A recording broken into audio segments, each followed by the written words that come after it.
আজ আমি ঢেঁড়স ভাজি করব, তার জন্য এরকম করে ঢেঁড়সগুলো কেটে নিয়েছি। কড়াইতে তেল দিয়ে কালো জিরে দিয়ে দিব। এদিকে আমি ডিম ফেটিয়ে রেখেছি, ডিমের মধ্যে কিছু কাঁচামরিচ দিয়েছি, দিয়ে দিব।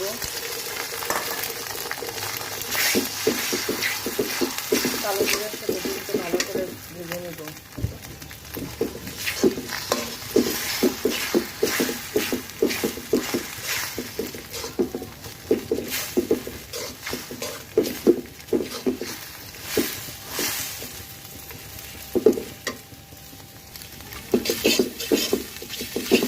এরকম পর্যায়ে আমি লেডিস ফিঙ্গারটা দিয়ে দেবো, ধরে দিব।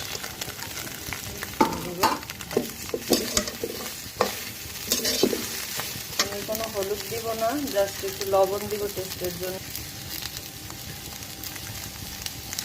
এটাকে আমি 2 মিনিট একটু ঢেকে রাখবো সিদ্ধ হওয়ার জন্য। এবার ঢাকনাটা উঠাবো।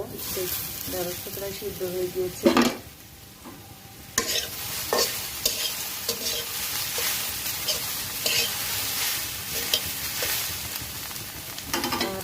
আর একটু ঢাকবো।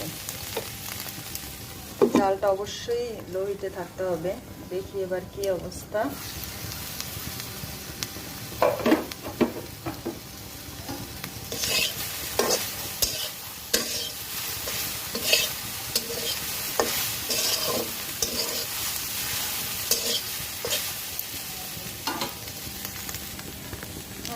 আমার এটা হয়ে গিয়েছে।